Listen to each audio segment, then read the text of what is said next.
Let's see if I'm on. Yeah, there we go.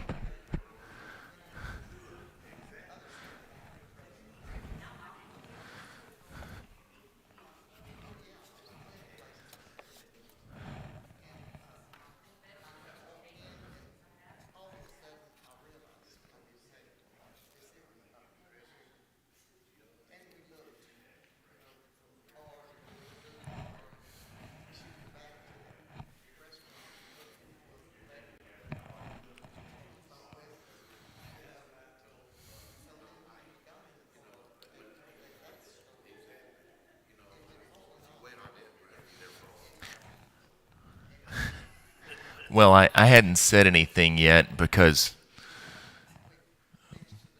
well, a few reasons. I was just letting people talk, important stuff to talk about. But then, too, I was kind of waiting around because there's extra small crowd this morning so far. So I was kind of waiting to see if anybody else showed up, maybe a couple of minutes late. But, that happens sometimes at this time of year with people traveling or they've got different plans. And so, yeah, well, no, it's all right. I intentionally hadn't started talking. I was giving us a little extra time. And the other thing is, we don't have, we're still on God's second speech. We're going to wrap that up today, but it's just one chapter left. It's only looking at Leviathan. It's maybe a little less material than we'd look at sometimes, but we definitely don't have time to get into the last chapter and wrap it up. So maybe a little less to go through today, and so I wasn't too worried about getting started because we're not going to run out of time. So I thought, well, let people talk and we'll see who comes in, but nobody came in, and eventually we got to get started. So I guess we'll go ahead and get going. So we've seen the last couple of weeks, we've seen God speaking out of the storm, just to remind us here of again, like we do every week as we begin, the structure of the book. All these bad things happen to Job. We know he loses all of his flocks, he loses his children, he loses his health, and that prompts him to finally curse the day he was born. He wishes he'd never been born in chapter 3. And that prompts his three friends to speak, and there's this dialogue, this conversation that goes back and forth where the friends try to get Job to repent. This doctrine of retribution we've talked about repeatedly, the idea that the righteous are rewarded without exception, the wicked are punished without exception. So when they see Job suffering, he's being punished. The only logical conclusion that fits their worldview is that Job must be a great sinner. He needs to repent, get right with God, and he'll be blessed again. So that's the message that they give over and over, and they dig in increasingly as the conversation goes on, to where by the end, at the beginning they're advancing that kind of cautiously. Maybe you've done something inadvertently. Maybe you've done something secretly. We don't know about it. By the end, they're just blasting him with these specific accusations. Job, meanwhile, says, no, guys, that's not what's happened here. I don't know what's going on. I can't make sense of it. I once thought the way that you did, but I know now I haven't sinned in any way to be punished like that. So this doesn't make sense. Something else is going on. But the friends aren't listening to him, and Job realizes increasingly if he's going to find some resolution, he's going to have to find it with God. And so finally, this part of the book ends with this oath of innocence where Job swears he hasn't committed any of these specific sins. He calls down these curses if he's lying, and the idea is he's forcing God to answer him.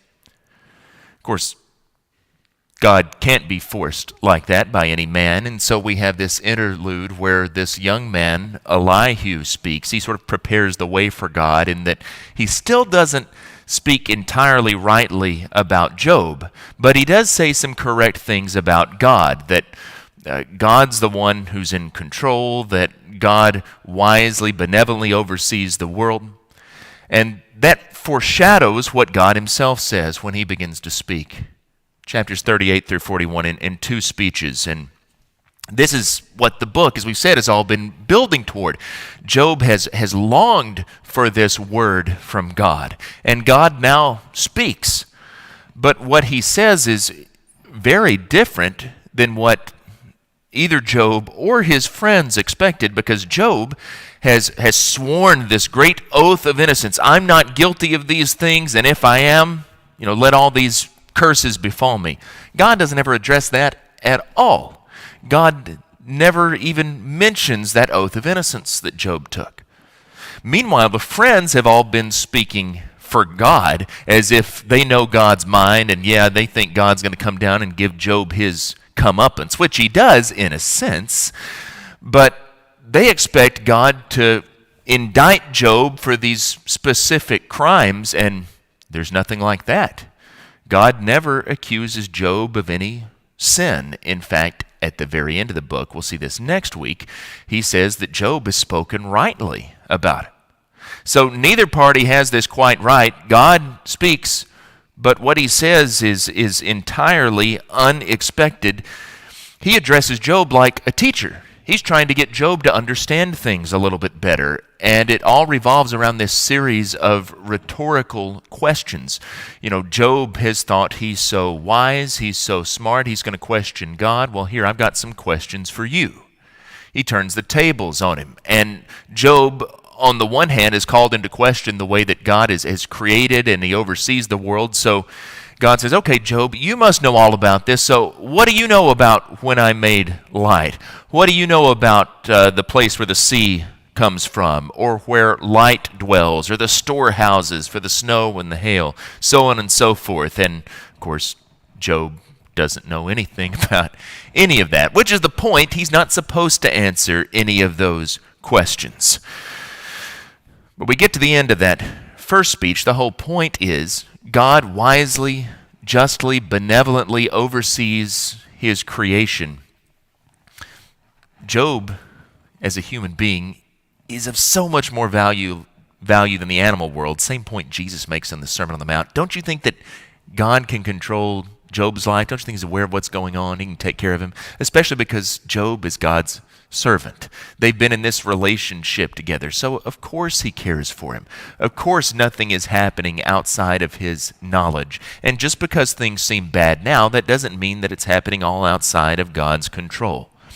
Well, we saw the beginning of this second speech last week. Job responds, and it's not much of a response because he's starting to become aware of his own significance, that he's spoken somewhat out of turn. And yet, he still doesn't completely back down. He says, well, I don't have anything to say to that. What can I possibly answer you? But he still doesn't withdraw his complaint. And so God has to speak again. God gives a second round of speaking, and that's what begins there in chapter 40, verse number 6. We looked at this first part last week. God continues to challenge Job about his intention. Job wants his day in court. Job wants to dispute with God, and so God challenges him here about that. And this speech really has to do with God's justice. Job has at least implicitly accused God of acting unjustly. Well, if Job's right, then he must know what justice is. He must be powerful. He must have the ability to execute justice, and he must be able to take on all comers. So God, big structure of the speech, he challenges him to prove it by taking on two of the most fearsome beasts in God's creation, the behemoth and the leviathan. So first of all, as we saw last week, God questions Job about his power. He starts off with that, dress for action like a man. Get ready, here it comes. I'm going to question you again. That's verse number 7. But he confronts Job with a major flaw in his accusation, that he's effectively put God in the wrong. Now, Job wouldn't have put it that way himself, but God reasons it out. When you're saying that I'm acting unjustly, you're acting as if you were more just than I am. So Job needs to alter his attitude. But beyond that, he specifically challenges Job, starting there in verse number 10. Okay, you say that I'm not punishing the wicked, the mighty, the proud. Well, if you're so powerful, you do it. You think you're the boss? You think you know how the world needs to be run? Well, you go ahead and do that then. Put them in their place. Of course, Job can't do that, which is the point. Wait, you can't do that? Maybe you don't know what you're talking about? Maybe you're speaking out of your turn here? If Job could do that, God says, verse 14, the end of this section, if Job could do that, God would declare him the victor. If you're powerful enough to do what you think that I ought to be doing, well then I'll declare you the winner. You're right. You'll be the one in control. You'll have proved that you can run the world better than me, and I'm acting without justice. And of course, there's a lot of sarcasm, a lot of irony in that, because what's Job's whole complaint been about? There's this tension in that he thinks, on the one hand, God is the one who's afflicting him. He doesn't understand why. He thinks that God has become his enemy. And yet, on the other hand, he's appealing to God throughout all this for vindication. He still believes that, there's this battle in his mind. He doesn't know how to make sense of this, but he still believes that God is just and God's going to set everything right. He's going to vindicate him. But of course, there's the tension. If Job could really put things right the way that he's saying God ought to, well, then he wouldn't need God in the first place. So God says, okay, you think you can do it? Go ahead and do it. Wait, you're asking me to do it? That must mean that you're not that powerful. You're not that smart. You'd have no need of pleading for God if he could do it himself. And so then to persuade him further that he has to abandon that complaint, he quizzes him about these two beasts, the behemoth and the leviathan. We looked at the behemoth last week. That's the rest of chapter 40 here. We talked about the different possibilities. All sorts of earthly animals have been proposed. Some have proposed that this is mythical. This isn't a real animal. I've said last week, I don't think that's the case. The descriptions here, this is a real animal. We're not intended to take this mythically. Some have proposed this is an extinct animal. You'll even sometimes see it as some sort of dinosaur, all the way down to those that are familiar to us. The most common supposition is that this is the hippopotamus, and I think that's probably right. We talked through that last week, looking through all the text. The descriptions, in my opinion, seem to match the hippopotamus pretty well. And they are dangerous beast. They kill more people than any other animal in Africa every year, as we talked about. You don't want to go out and approach a hippopotamus. They're very territorial, and yet the point here God makes is that God can approach him without any sort of fear. He is its master. He doesn't have anything to worry about. On the other hand, the language also suggests that this and the Leviathan even more symbolize some cosmic forces, so that this is a real animal, and the next one, Leviathan, he's a real animal too. But there's this symbolic world where they're more than just animals. The behemoth and the Leviathan were often used. We see this elsewhere in the Old Testament. We see it in the Apocrypha, that is, those uninspired works, but the ones that help shed light on the way Jews thought, particularly in the time between the Old Testament and the New Testament. These are used for these forces that are opposed to God. But God controls them.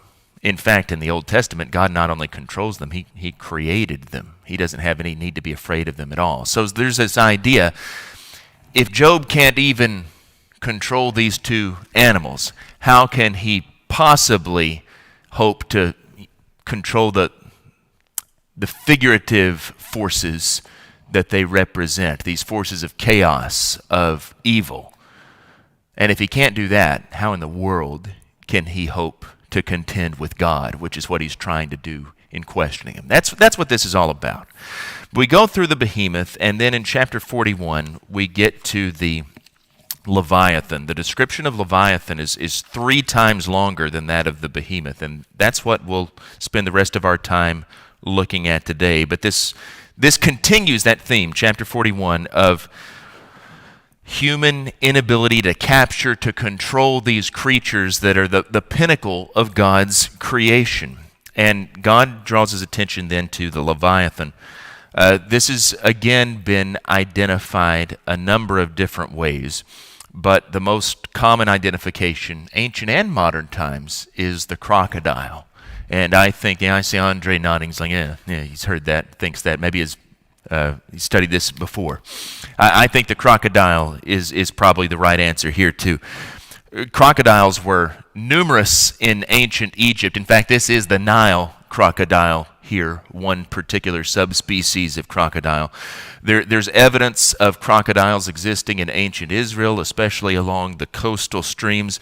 According to the ancient geographer Strabo, there was a town north of Caesarea, so in Palestine, called Crocodilopolis. No joke. I don't know how it got that name. It must have been a place where there were a whole lot of crocodiles that lived there around that area, which also makes you wonder.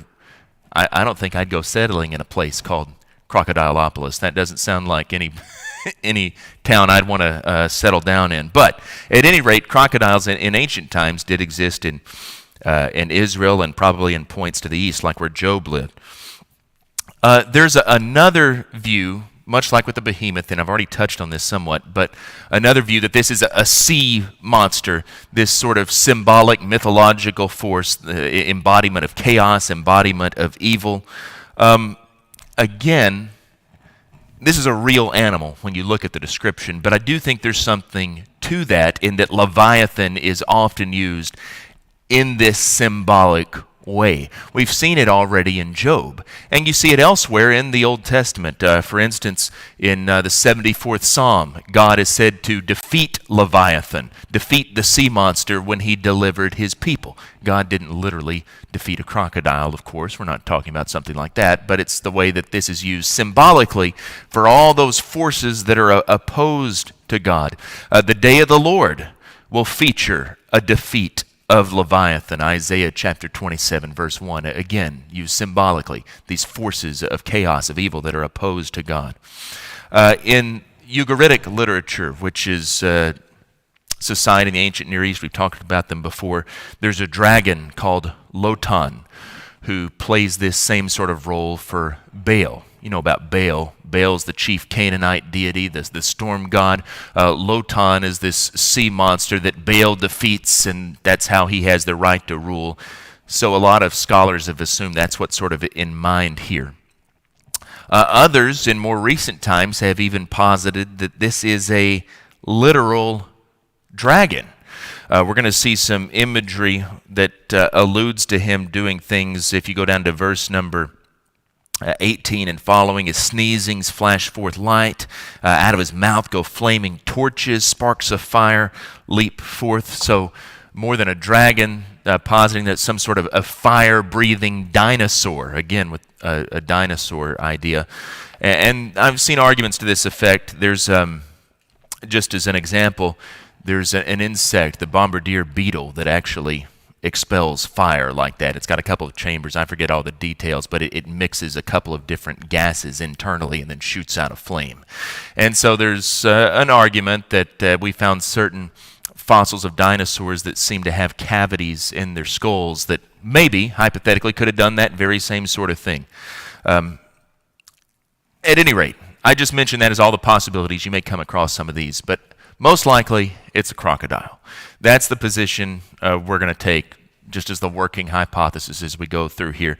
There are enough accurate features and characteristics to make it consistent with the crocodile. Crocodiles are definitely fearsome beast, not something that you would want to contend with. And beyond that, they're native to the area. I would remind us of one thing. This is poetry. I said that a lot, and I've said that particularly when we start going through these descriptions of these animals. Some descriptions are hyperbolic. Personally, I don't think we should take the idea of Leviathan breathing fire any more literally than we should of the horse swallowing the ground back in chapter 39, verse 24. I'm not saying it's an impossibility, but I'm saying we need to be really careful about reading poetry too literally. And you can even see his sneezings flash forth light. I think we're talking about him rising up out of the water, the way he appears here. But with all that said, it is probable that cosmic dimension is in the background here too. Again, just like with the behemoth. If Job can't master this earthly creature, how in the world could he hope to master those forces that it symbolically represents? And if he can't master those, how could he hope to go head to head with God, which is what he's trying to do in asking for his day in court? So we're going to read through this. There's no real good way to draw this out into different sections. It's long, but I'm going to read it in its entirety just so we get the big sense of it. And then we'll come back and talk about it. Job 41. Can you draw out Leviathan with a fishhook or press down his tongue with a cord? Can you put a rope in his nose or pierce his jaw with a hook? Will he make many pleas to you? Will he speak to you soft words? Will he make a covenant with you to take him for your servant forever? Will you play with him as with a bird? Or will you put him on a leash for your girls? Will traders bargain over him? Will they divide him up among the merchants? Can you fill his skin with harpoons or his head with fishing spears? Lay your hands on him. Remember the battle. You will not do it again. Behold, the hope of a man is false. He's laid low even at the sight of him. No one is so fierce that he dares to stir him up. Who then is he who can stand before me? Who is first given to me that I should repay him? Whatever is under the whole heaven is mine. I will not keep silence concerning his limbs, or his mighty strength, or his goodly frame. Who can strip off his outer garment? Who would come near him with a bridle? Who can open the doors of his face? Around his teeth is terror. His back is made of rows of shields shut up closely as with a seal. One is so near to another that no air can come between them. They're joined one to another. They clasp each other and cannot be separated. His sneezings flash forth light, and his eyes are like the eyelids of the dawn. Out of his mouth go flaming torches. Sparks of fire leap forth. Out of his nostrils comes forth smoke, as from a boiling pot and burning rushes. His breath kindles coals, and a flame comes forth from his mouth. In his neck abides strength, and terror dances before him. The folds of his flesh stick together, firmly cast on him and immovable. His heart is hard as a stone, hard as the lower millstone. When he raises himself up, the mighty are afraid. At the crashing, they're beside themselves. Though the sword reaches him, it does not avail, nor the spear, the dart, or the javelin. He counts iron as straw, and bronze as rotten wood. The arrow cannot make him flee. For him sling stones are turned to stubble. Clubs are counted as stubble. He laughs at the rattle of javelins. His underparts are like sharp potsherds. He spreads himself like a threshing sledge on the mire. He makes the deep boil like a pot. He makes the sea like a pot of ointment. Behind him he leaves a shining wake. One would think the deep to be white-haired. On earth there is not his like, a creature without fear. He sees everything that is high. He is king over all the sons of pride. So, whatever Leviathan is, and again, we think he's the crocodile, but God begins by questioning his ability to capture this creature, to make him his servant. Baited hooks, to go back to the first verse, drawing him out with a fish hook, pressing down his tongue with a cord. A baited hook was often used in ancient times to try to hunt crocodiles, and when they'd swallow that and it would lodge in their mouths, then they'd take that cord and they would push down on the tongue with the rope with the cord there. They'd drag them to the shore and they'd smear their eyes with mud so that they couldn't see, and then try to deliver the fatal blow, which obviously is pretty tough. But you're trying to immobilize all those sharp teeth there, get him in that spot so that you can hopefully control his most dangerous weapon. But the idea is, can you do that by yourself? Probably not. Most people aren't going to try that. But even if you somehow could, verse 3, if you somehow subdue Leviathan, is he going to petition you to ease his cords? Is he going to beg you for mercy? Instead of frightening people, is he going to petition you with gentle words? Verse number 3. In verse 4, we have an allusion to the ancient covenants that vassals would make with a stronger king. So if an empire, for instance, came in and you're the king of a pretty weak nation, so that they don't just completely destroy your little kingdom, they don't overthrow you and kill you, you'd appeal to them for protection. You'd say you'd give them tribute, you'd pay whatever taxes they wanted in return for them basically more or less leaving you alone, letting you have some measure of self-control over your affairs. So, in other words, is Job so superior to the Leviathan that he's going to try to make that sort of covenant with him, that he'll petition Job to just let him live and then he'll serve him forever? Could you turn him into a docile pet there in verse number 5, like with a bird? Doves and sparrows were commonly kept as pets in the ancient Near East. So you're going to keep that guy as a pet, like a little bird? You're going to put him on a leash? Obviously not. You're not going to let your girls play with him. But in contrast, you go to a passage like the 104th Psalm, verse 26. I'll actually read it. It says there, if you go back to verse number 25, for instance, O Lord, how manifold are your works. In wisdom have you made them all. The earth is full of your creatures. Here is the sea, great and wide, which teems with creatures innumerable, living things both small and great. There go the ships, and Leviathan, which you formed to play in it. So we have the contrast of the way Scripture speaks about God in his relationship to Leviathan. Can you control this, Job? Are you going to put a leash on this guy? And yet the psalmist there says that God created the Leviathan to play. God has no fear of this creature. He's its master, just as he is of all creation. We have another absurdity there in verse number 6, merchants arguing over his price. A prize like Leviathan would fetch a huge price at auction. And the second question there, will they divide him up among the merchants, implies he's even too large for a single merchant to sell. Does Job think he can catch him, verses 7 through 9, with harpoons and with a fishing spear? If you're going to try that, you have to account for the battle that's going to ensue. And lay your hands on him. Remember the battle. You will not do it again. You try that once. If you're lucky enough to survive, you're probably not going to try it a second time because you're going to know better. That's unwise. Any hope of subduing Leviathan is false. His appearance is so fearsome that any person is laid low before him in verse number 9. And then God he sort of takes a step back, and this reminds us of what the whole point of all this is. I've said this already, but God brings it out explicitly here. He addresses the central issue of the interrogation.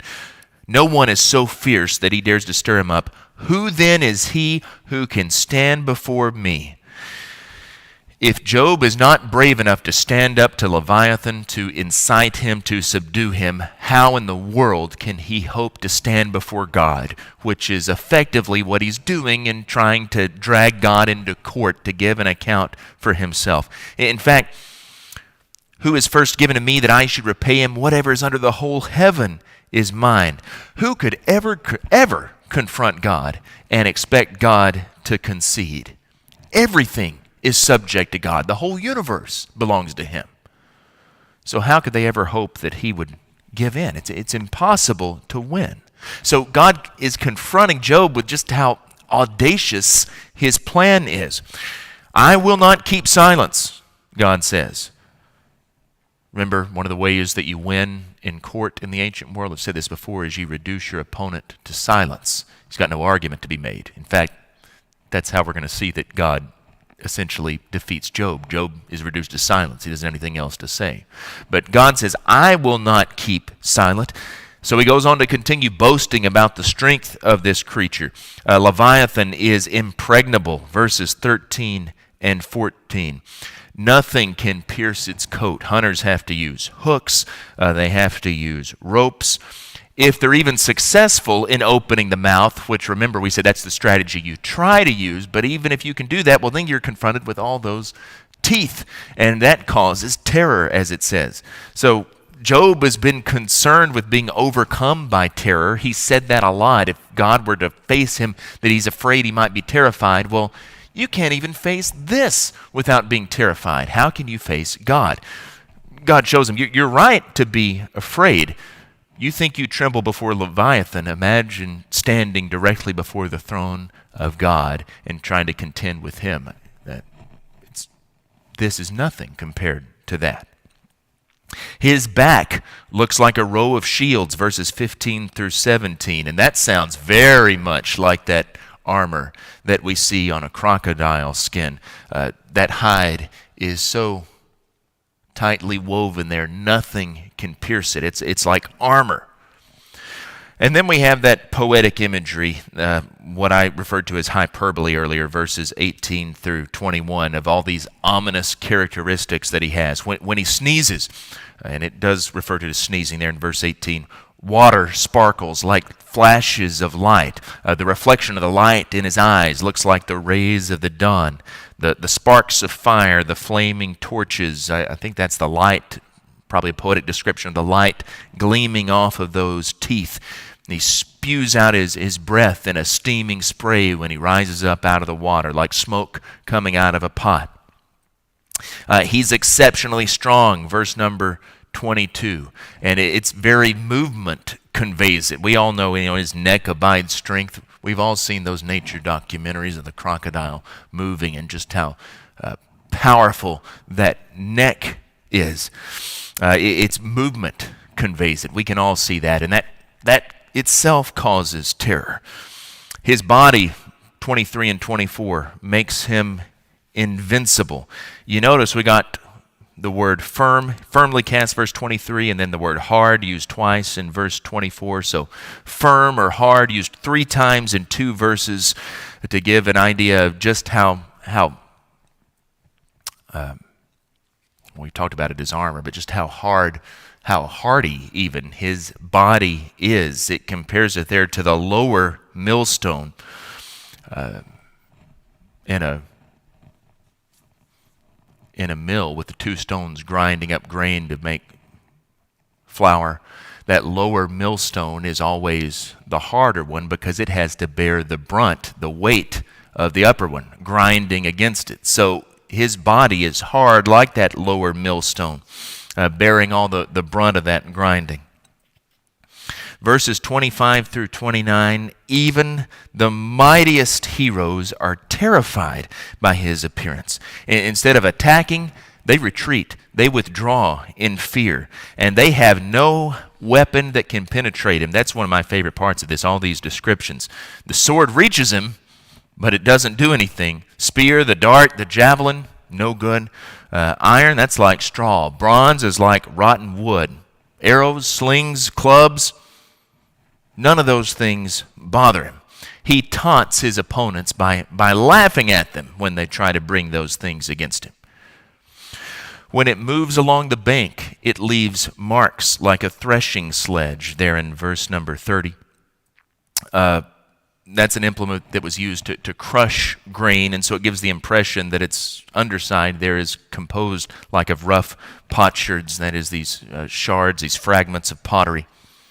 When it plunges down into the water, it makes it seem like the water's boiling as if it were in a cauldron. And it compares it then to the foam of ingredients that are used to make a perfume. It leaves a glistening wake behind it, just like the silver hair of someone who's an elder. No creature on earth is its equal. Verses 33 and 34. It cannot be intimidated. It cannot be subjected except by God. God is the only one who can tame this creature. No human being alone successfully can. And so, surely, if you can't contend with Leviathan, you'd have no hope of contending with God. And that's the point of this. In these descriptions of these animals, we don't want to lose sight of the point that God's making, the key question that he raises for Job. Does he have to argue that God is effectively guilty of governing the world unjustly in order to prove that he's innocent of any of those charges that his friends have made against him. If so, if he has to count God guilty, then he's essentially setting himself up to be better than God, wiser than God, more powerful than God, more righteous than God. And so God's exhorting him here to prove it. Adorn yourself with majesty, with glory, with splendor. That's back at the beginning of this speech. And then once you've done that, punish the wicked. And then once you've done that, show your power, your mastery over these two great beasts, the behemoth and the leviathan. But if you can't do that, and you can't, then you're not in any position to hope to challenge God.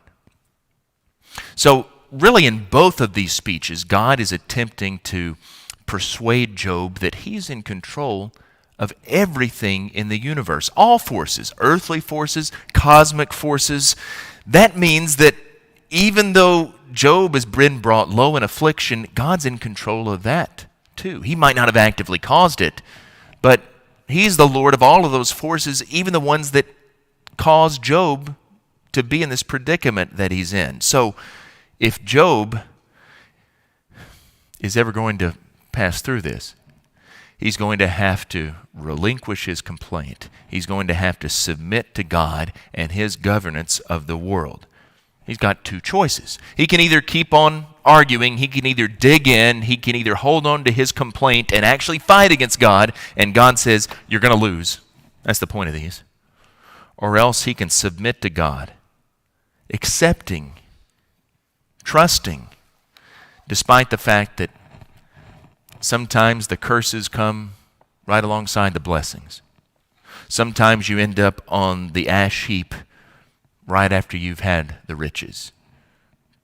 But that doesn't mean that you're out of a relationship with God. That doesn't mean that these things are not in his control. The question is, are you going to trust him regardless of whether you're on the ash heap or you're blessed with that hedge of protection around him? That was what was at stake at the very beginning. Does Job serve God for no reason? And we're going to find out whether he does or not in the last chapter when he makes his response. Anybody with a question or a comment at this point? Okay, we'll stop a couple minutes early. I do have one thing to note. We got one, maybe 2 more weeks in Job, depending on what happens next week as we try to wrap this up. But in thinking about what to study next, obviously, who knows what the next few months are going to look like. At some point, I think we'd probably like to go back to having a couple of classes, back with Robert teaching in here, me teaching in the little fellowship room. The kids who are in that class going back to all their individual classes, and I'm hoping we'll get back to that at some point, and with any luck, it won't be too many more months from now. But all that's to say, partly for that reason, I don't want us to get into an in-depth study of another book at this time, not knowing how long things are going to be like this, or who knows, what if we, hopefully won't ever come to this, but what if we had to stop meeting for class again at some point like we did part of last year? Who knows? So all that's to say, what I had in mind that we would do next. I've had a lot of people in the last several months come up and ask me different questions, specific questions, hard questions that require some more study, the kind of thing that you can't just answer in 2 or 3 minutes. And so I thought, boy, it'd be great to have a Bible class that is just like sort of questions answered. Try to take one of those in every lesson and answer it. And so if you have something like that, I've got cards back there on the table out there in the foyer. I want you to write down one question. Don't give me like 10, all right? One question. What's the one thing you can think of most that you're uncertain about that you'd like to have answered? I've already got 3 or 4 that have come to mind, which is what prompted this. People have asked me those questions. So that we'll have something new, something different every week. It can also be open-ended then. We don't have to get it into anything that's dependent on week-to-week connection, not knowing how long that it's like this. But if you got something now, great. go fill it out and give it back to me. If you need to take a few days, that's okay too, because we're still at least 2 weeks away from this. And as I say, I've already got ideas for the first couple of weeks. But I also want you, I've got the cards there. What one topic would you like to cover in a Bible class? I also want you to sign your name to it. And that's not so I can check on who gave me one and who didn't. But it's because if you have a real question about this, I'd like to be able to circle back around and talk to you about it afterward. That is, did we answer that sufficiently? Do you have any follow-up questions? So we can, really try to answer the questions instead of it just being taking it off in a different direction, or maybe not getting at what you're really driving at. Okay? So if you're interested in that, you don't have to participate, but if you got something that's just been burning in your mind, pick up one of those cards, fill it out, give it back to me, and we'll start covering those in a couple of weeks. All right? We'll wrap it up there. Thanks for your attention this morning.